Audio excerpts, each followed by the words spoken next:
According to the World Health Organization, the minimum amount of resistance training that women should be doing, especially in their 30s, is 2 strength training per week. 2 per week. Yeah, that's not a lot. Talking about career, we all know, not all, but most women in 30s, we actually maybe have kids, job, family responsibility. So how do they incorporate fitness into their daily routine with already busy activities they have? Commit to something minimum that you can do based on your availability to incorporate strength training, because in your 30s we start to lose muscle mass. I've seen women saying, and I've never been to the gym, I do not lift weight, I run, I do yoga, and I'm perfectly fit. So what will you say to people like that who think they don't need strength training? I'll say that's not good enough. I'm sorry to be harsh. I started with running. Running was great, but it didn't give me muscles. It gave me endorphins. I would say I have endurance, but it's not going to give me the muscles, because as I progress in age, I lose bone density. So that means that I'm very fragile. I don't have enough muscles to support my bones, and that leaves me prone to injury. Number 3, do your medical checkups, yearly medical checkups. High cholesterol is a thing in your 30s. You need to know your numbers. Number 4, sunscreen. Strong enough to be able to do functional things like climbing up the stairs, sitting on the toilet. Those are things lifting up your shopping. If that is what I offer. Systems, you put systems in place, you have accountability, and we celebrate your wins as well. 3 factors. Coach Janet is a fitness coach, personal trainer, and educator who is passionate about helping women in their 30s and above build sustainable fitness habits. She has completed 2 marathons and leads by example through her lifestyle. Hi, Janet. Nice to have you here. Hi. Thank you. Let's start with your fitness journey. Can you talk us through how it started? Tell us about your fitness journey. Well, I think I started when I moved countries, and I didn't really know a lot of people, and I was seeking to just belong. So let's say my fitness journey started because I wanted to find a community. And I wasn't necessarily good at fitness. It wasn't like my go-to area. But a friend of mine invited me for a run. And I realized I couldn't run for like longer than 5 minutes at a go, because my idea of running was sprinting based on what I've seen on TV at that time. That was over maybe like 15 years ago. But eventually I joined a run club. And from the run club, I started running consecutively, and I did it. I signed up for a 5K, a 10K, 21K, full marathon. I done that. And after I done like 2 marathons, I was like, okay, what's next? I got bored of running. I decided to explore. I was like, okay, I needed a new challenge. And from there, I actually discovered high intensity training exercises. And over time, I kind of loved it. And I was like, during COVID, I decided to get certified to be a personal trainer. So that's a long story short. And that's how my journey began. But by profession, I am actually a full-time educator. And fitness has just always been a part of my adult life. And it's something that I really value and I'm super passionate about. I see you talk more about women in 30s. Why are you more passionate or more focusing on women in 30s? Why do you think they need this fitness more? Well, because in that time, the 30s is known as the bridge age decade, the 30s to your 40s, because you, in your mind, you still feel like you're in your 20s, right? Right. But in that stage, you need to be working for a longer term goal rather than aesthetics, right? And your 30s is the ideal and prime time to start building those habits that you want for longevity. Now, if you don't focus on that from an early age, when you get into your 40s, you hear people talk about midlife crisis, right? And it's not that it's too late. You can start any day, anytime, but it's easier once you've already mastered the habits of having just goals that you set for yourself and fitness goals. And that is part of your daily routine, your weekly routine. It's just your lifestyle. So you don't have to change anything when you cross over from your 30s to your 40s. So I think it's prime time. And I don't think women really focus too much on that, because we get distracted with career. Yeah. Career, having kids, some people is like, okay, this year I'm going to dedicate this time of my life to raising my kids, blah, blah, blah, or get married. And then they forget that you still have to look after yourself. Right. So, yeah. So talking about career, we all know, not all, but most women in 30s, we actually maybe have kids, job, family responsibility. So how do they incorporate fitness into their daily routine with already busy activities they have? That's a very good question. Okay, so according to the World Health Organization, the minimum amount of resistance training that women should be doing, especially in their 30s, is 2 strength training per week. Okay. 2 per week. That's not a lot, right? And ideally How many minutes, pardon? How many minutes? for each?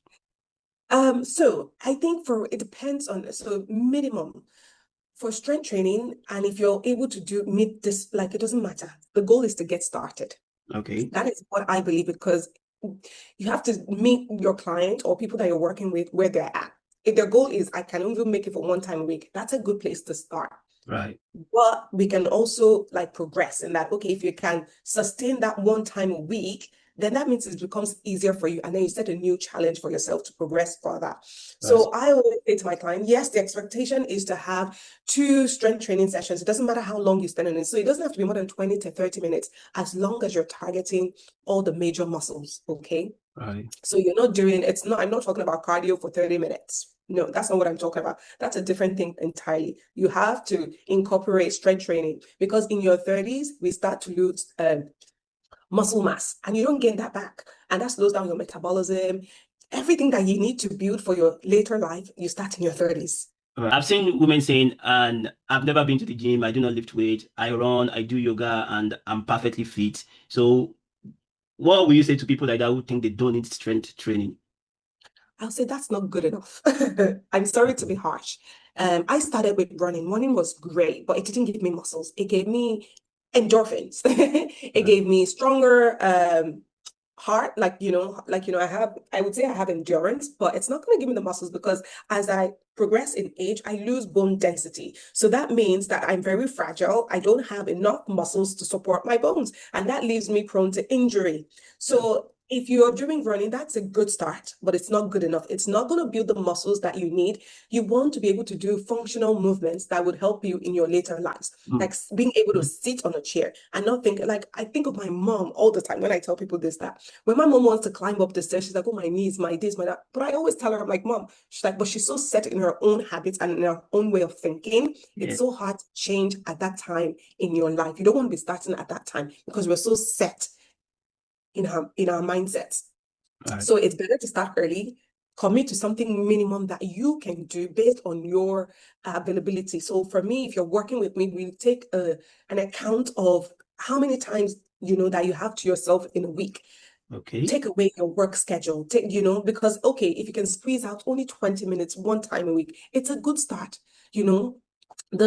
The muscles need stimulus, and over time, once they get used to that stimulus or just doing the same, that it becomes easy. Then automatically you want to challenge yourself and, do more. I want to be stronger, rather than not even starting at all. I'll take your 20 minutes. I'll take your 10 minutes. That's what I always say to people. Even if it's, yes, okay, running is good, walking for 10 minutes, but long term, it's not going to suffice for what you want to achieve, for that longevity in your older age, for you to be able to spend more time when you do have kids, to be strong enough to be able to do functional things like climbing up the stairs, sitting on the toilet. Those are things, lifting up your shopping. If you don't have muscles, you're just leaving yourself susceptible to injury. So to what you've been saying now, fitness is beyond that, and I just want to look good, I want to be in a good shape. There is more to it beyond that. Of course, yes. There is discipline that comes with that, because over time, this habit that you have, it's transferable to different life skills. It's applicable to different life skills as well. Take, for instance, I'm a Christian, right? So the discipline that I have in the gym is the same discipline that I have to training my mind. Right. So, like, for me, I like to look at it as a holistic approach to well-being, right? Physical exercise is great, but there's also something happening on the inside of this person. There might be some emotional challenges or social challenges that they're having. And that way, it might be a barrier to fitness, to reaching their goals. So all of those things work hand in hand. For someone that is very sad and extremely depressed, they're not going to want to come outside to do workout with you. We have to work out on those issues, okay? How can I train this person to get out of, their mood or their depression at this time? Well, I'm not a clinical psychologist, but what I can do is that when you're working in my program, we do try and incorporate all the different elements that, nurture not only social, emotional, physical, intellectual, and environment as well, because all of those things makes a whole person. So it's a great start to pursue those physical gains, but even better to become a well-rounded person. That's what the goal is. It's not so yes, it's good to start with, training, lifting weights, whatever, but ultimately, actually I was reading an article that said that over 80% of people in the US, I'm not sure if I'm quoting the statistics right, but I like feel lonely. Now, being in a gym can tackle that. Having a workout group can tackle that. Right. You know, it takes intentionality, being able to commit to something. Okay. If you're waiting and sitting in your apartment and moaning and feeling sorry for yourself, I'm sorry, it's not going to happen. You have to make that effort. If you really do want to see change, you have to stop feeling sorry for yourself, put systems in place, have an accountability partner, and you know, and you can achieve those goals together. And that's where I guess a PT comes in place if you don't know what to do. And actually, you don't even need a PT. Because there's so many free programs, free things that are available to you online without having. It's just when it comes to form and techniques that's when you need, okay, am I doing this correctly? And you don't want to leave yourself susceptible to injuries as well. Right. What are the basic key habits you think women in the 30s should focus on that they can be able to sustain? Okay, number one, aim for those 2 strength training sessions per week. Two. And it could be with or without weight. So body weight for beginners, especially if you've never done gym before, master the movements first before progressing on to something more challenging. Once you already know the basic movements, that's good. Number 2, in your 30s, you should be prioritizing fiber and protein. Okay. I know it's like a protein police all over the internet right now for women. But you know what? Protein is very important for us because that's what helps repair muscles when we, that it helps build muscles. It has a lot of function for us. It slows down your metabolic rate as well. I mean, it helps with the metabolism as well. So if you don't have muscles, the fat will take over. So know the minimum amount. I think is 0.8 grams. That's the minimum per your body weight. Okay. Ages, yeah. So, but if you're training, you will definitely need to up that a bit. So you know what? So, and another thing is that most people forget, which I was actually reading up on the other day, is you always focus on your daily amount of protein. But no, if you're training, break it down into what am I having for my breakfast, lunch, and dinner? Because you need to be hitting, especially if you're training and you're working out in between, you need to know the specific amount of protein that I need to sustain this workout or to repair my muscles after this workout. Very important. Okay, so that's number 2.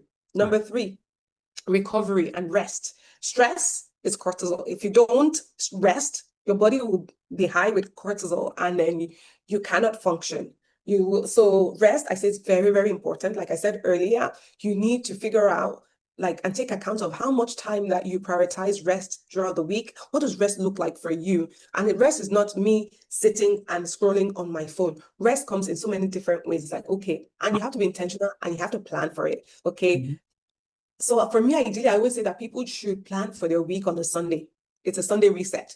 Evaluate what have I done this week and how do I incorporate rest into my week? So for me, why I chose to do this interview is because Tuesdays are really a day days that I don't work out. It's really my chill day. I'm very relaxed. I might go for a walk. I try and sleep early, minimum 8 to 10 hours. Especially, so that's very important. Number 3, do your medical checkups, yearly medical checkups. High cholesterol is a thing in your 30s. You need to know your numbers. Number 4, sunscreen. I don't know. It depends where you are in the world. Cancer is the thing. But for where I am, or if you're living in Lagos, Nigeria, or whatever, that should be a bit. Yeah, even it doesn't matter, but exposure to sunlight and UV rays for a very long time is very dangerous. That's skin cancer, right? Nobody preaches about it, but I think it's very important. So use your sunscreen. It's a habit, so it becomes normal to you, and you don't have to think about it. Bare minimum. Okay, so you've talked about body weight exercise and some basic exercise. So what are the basic exercise you can recommend to anyone that they can do on their own without maybe PT or anyone supervising them? There's tons, but I would say to target every single muscle. If you're a beginner, learn how to do a proper squat form. Okay. Yeah, learn how to do a push-up. That's a full body strength right there. And push-ups, they're a full body workout because you're working upper body, core. I'm not a big fan of core exercises because if you're doing normal, like abs exercise, not core exercise, if you're doing your proper multi-joint exercises, you will be able to target the core. Yeah. So planks, I will add planks into it, push-ups, squats, sit-ups, lunges, you can progress into single legs, basic equipment at home. I think that's a good start. Okay. Because if you don't, It's a good start. For upper body, I'll do more like shoulder taps, so you can work the biceps, triceps in a plank position, mountain climbers for the core, a little bit of cardio into that. If you also want like a full body workout, I would finish with a jumping jack, 30 seconds on, 30 seconds off, 3 to 4 rounds of that, and you're done. That is a full 30 minutes workout. Yeah. Yeah, that's good enough to get started. Yeah. If you can do that regularly, 1 to 2 times per week, you're good. That's a good start. And then once it gets easier, progress to 45 seconds on, 15 seconds rest. And then you can change the variables, even if you don't have access to equipment. Thank you, Janet. The next question here: how important is nutrient in building sustainable habits? Nutrition, rather. Nutrition, yes, nutrition. Nutrition is not my area of expertise because I'm not a nutritionist. However, I don't believe, it depends on what your goals are. If it's weight loss, definitely calorie deficit. Because I've done it, it works for me as a person, not because I had to lose weight, but because I wanted to see what it was like for my clients to be able to be in a calorie deficit. So if that's your goal, yes, I completely recommend that, but for a short while, so that you know, have an idea of what your goal or your meal should look like. Okay, so if you're on your macronutrients, okay, your protein, your carbs, and your fats, and your vegetables, you know how to have your plate. So I always go with the basics. The easiest way to remember is using the palm of your hands, right? So your protein, I think you need half. Yeah, so portion size. Okay. Portion size, yeah. Protein is 1 palm size, yes. Fat, 1 thumb size, okay. Carbs, half, like this portion. Okay. This portion, yeah. And then fruits and vegetables, this much. But are these new food, do they now have different calories? It depends on what your goal is. If it's weight loss, but for me, it's not. If it's not weight loss, please work on your balanced meal, making sure that you're hitting all your macronutrients. So that's your carbohydrates, your protein, your fat, and your veggies. Okay. And then add some fiber in that as well. It helps with digestion. Yeah. As a coach, how do you deal with clients who make it hard to be coach? I mean, maybe because they're not seeing results, then they opt out today, they come back tomorrow. Inconsistency. Yeah. How do you deal with such clients? Okay. First, we all adults, and we sign an agreement together. I cannot work with someone that is not ready to see the change that they want. I will give you your money back. It's true. Because you're wasting your time and you're wasting my time. I could be using that time to coach someone else that is ready and wants to see that change. Because then I'm lying to you. Then I cannot help you long run. And if they're not seeing any improvement or changes after logging down everything that you're doing, then I would advise that they go to the doctor and get that checked. If things are it could be hormones. There's so many other things that can stop people from progressing. Especially, I think most of what you're talking about is weight loss, when it comes to weight loss. Yeah, yes. Right. But when it comes to, if your goal is just to be healthy and fit, there's no excuse. If it's weight loss, then it's a different program altogether. Okay. But if it's just healthy lifestyle habits, if you're moving, that's a healthy lifestyle habit. If you're going to if you're working out 2 times a week, strength training, and doing a little bit of cardio here and there, that's healthy lifestyle habits. If you're eating a balanced meal, that's a healthy lifestyle habit. If you're resting, 8 to 10 hours every night, that's a healthy lifestyle habit right there. Right. And that's what I want to push, because, people forget it's the basics. If you cannot even meet the basics, how can you even progress into weight loss? So for me, if you come to me, the first thing, yes, your goal is weight loss, but if you don't have any habit in place, then we have to check that. How can you meet your weight loss goal if you don't even have any habits? It all have to start with a basic habit, getting consistent before you even push further to a long time. Yeah. And key to that, you need a system. You can't do it by willpower, or you need a system. You need an accountability. That is what I offer. Systems. You put systems in place. You have accountability, and we celebrate your wins as well. 3 factors that helps you to reach your goal. So, like, for every goal that you hit, we celebrate that, because you have to celebrate your success. You have to reward yourself. If you have a system, like, for instance, okay, my goal, for me, the way that I plan, like most people, I don't like to spend all my time in the gym. I don't. Contrary to what people may think, I only go 3 days a week, and I do full body workouts a day, but I know that I'm giving it like 110% for those 3 times a week, because I don't have that time. My time is very precious to me. There are other things that I could be doing. Same thing, Find a system that works for you. If you know that you can only commit to 2 days a week, maximize those 2 days. If you know that you can only commit to 20 minutes every morning, am I doing the best that I can do in those 20 minutes every morning? Mhm. So it's not about like how long or how much you can do. It's about what can I do in the time that I have. So Yeah. taking account of the time that you have in a day or in a week, can I squeeze in? What can I squeeze out of my very busy schedule?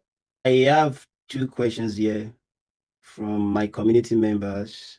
Mhm. One says, some days I feel guilty for not working out. I think you answered this. And she asked how many days a week is actually enough. But you answered that already though. But Yes. part that she said, I feel guilty for not working out. Why should anyone feel that way? Is that normal? Like I said, when you're training for healthy lifestyle habits, the mind is also a powerful tool. Why is your mind telling you to feel guilty because you didn't do something? So what? You can start again the next day. That nothing should hold you back. Okay, so I had a chocolate today. So what? I'm going to give up on my diet? No, that's why I said you need a system in place and you need accountability. If you have that accountability to that person or whoever is holding you accountable to reaching your goals, helping you walk along that journey, should be able to coach you back on track. Right. But if it becomes a pattern where we're always falling off the wagon of training, that's when you have to have a more difficult and serious conversation. But I don't think you should feel guilty and for missing out a workout. It's not a life and death. You haven't killed anybody.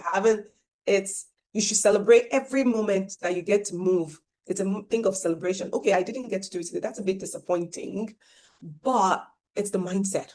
Right. It's not an all or nothing mindset. That's not what we're going for, because you cannot sustain that over time. You will just feel burnout because you'll be too hard on yourself. And that is not sustainable for a long time. If you're having that feeling of guilt, I would say stop everything now and reevaluate where is that coming from? Thank you. The second one, I'm in my 40s and I have had 3 kids. Is it still possible for me to get in good shape? Of course, anyone can start from anywhere they are. I would say in the 40s, I'm close to 40 myself. And the only thing is if you've never done it before, it's even better because you will see how much progress that you would make, right? Because it's so your body is just kind of just fired by all these neurons, like, oh my God, what are you doing to me? It likes that. It's never too late to start. 40s, you start, it's the same thing, but you just need to check with your hormones, rest, nutrition, all of those other small elements are quite important because you get tired easily. You have kids. So you have to now say, okay, how do I prioritize me so I get to spend more quality time with my kids? So I get to look strong, It's never too late. I don't think anybody can start. I see people my dad is a prime example. My dad is 70 and my dad is still racing me on a bike. Wow. Yes. Yeah. So but one thing I love about my dad is as long as I can remember, my dad wakes up every morning to exercise. So I don't know if it's genetic because I didn't live at home for a very long time. So, but maybe it's because I seen my dad do that. And over time, I was like, okay, well, it's just something you have to start from somewhere and find a community. Like I said, your community, it doesn't always have to be a personal trainer because once you have a community, we tend to hold each other accountable. So if you're, like you said, it's like, okay, if somebody posted their exercise today in the group, yeah, and if you haven't done yours, you feel bad. That should motivate you, but you're not always waiting on that because you already have a system in place. If I plan on Sunday that I'm going, so your intentions that you set up for yourself, you're more likely to achieve your intentions when you plan it out than just working out by chance. So if you don't have a system, lack of system means failure. You will not make it. Oh, right. That's the reality. So for anyone, any age, you need systems, you need accountability, and you need to celebrate it. Right. Let's talk about your fitness journey again. Do you still run? Do I still run? Okay. I do, but I actually got injured 2 years ago and I had 2 knee surgeries. So after that, I no longer do a long distance run, but I I stopped running for almost 2 years, but I'm back to running now. And I try and run at least 2 times a week because I have to keep the pace. I like keeping the pace. The pace is 5K twice a week. It's good. That's my cardio doing. Consider But that the also. injury, was it from fitness, from running or anything related to fitness? It was just an accident. Oh. It was an accident. Yeah. So, but it was also part of me pursuing my goals and challenging myself.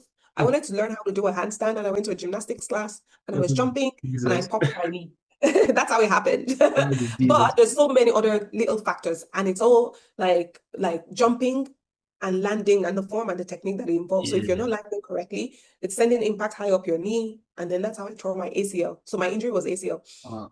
I Yeah. gave up a lot of my calisthenics goals because it seems more like something dangerous. So I feel like, no, I'm not doing this. Well, you can. I'd love to do that because calisthenics is great because it's usually only your own body weight. It's amazing, Yeah. right? But yeah, but now I love lifting heavy. That's kind of like my thing, like, and I'm going back to it now because it took me a while to get back into the routine. But what made it successful for me was because prior to getting injured, I already had those habits and that discipline of working out. So when it came to rehab, like because I did rehab for almost a year, almost 2 years actually, to get my knee back into the shape so that I'm able to exercise, move, walk properly again. Right.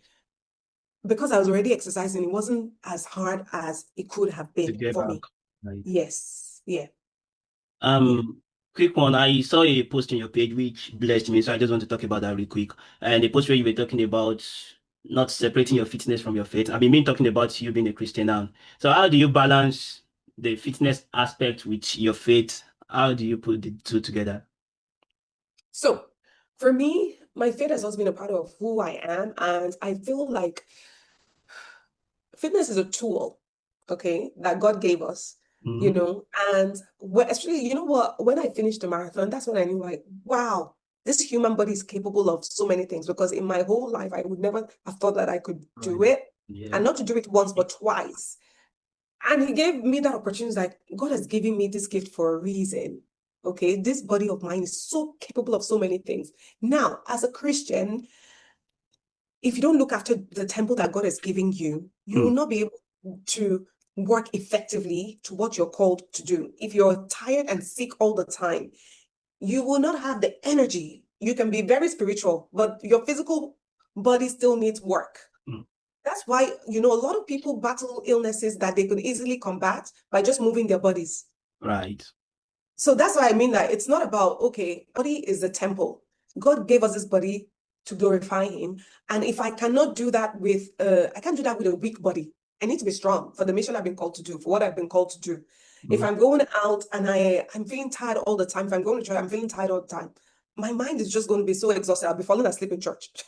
Like, it's not even about that. It's so, like, for me, faith is a tool for knowing that, okay, we're given this body, and we can use it to glorify God with how we take care of this temple. Yeah. And also, I think it's a great way of bringing people together, with like passions, and also pursuing purpose together.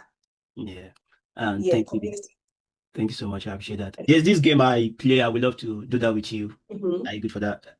And so I will call out things. You just have to say if it's important, not important, or very important Okay. for women in their Okay. 30s.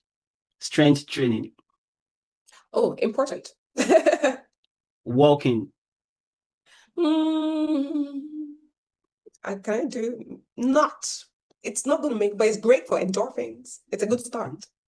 sleep, Sleep, oh, very important. Very important. cutting carbs,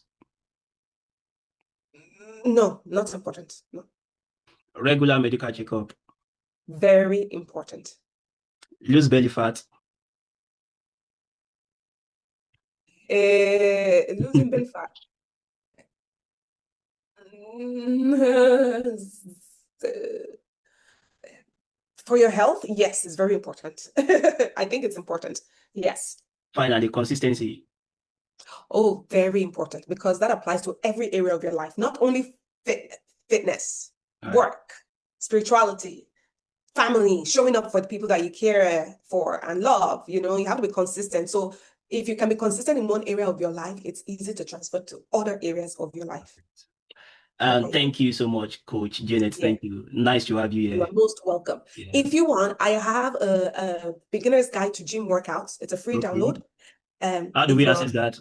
If you can send me a message on Instagram, I will forward it to you. Yeah, so your community or your members can have access to that. So beginner's Okay. guide to And Yes. that reminds me, we have just 1 minute, but then I have this comment on one of my posts, if you are able to help with that. So Christine asked, she said, if I can remember, I'm trying to search, but she said, what exercise can you do to strengthen your hips and your lower back? Oh, okay. Oh, right off the top of my head, a very good one for your hips mobility. There's tons that you can do. I always say for hip mobility, because you have to think about the way the hip moves, internal rotation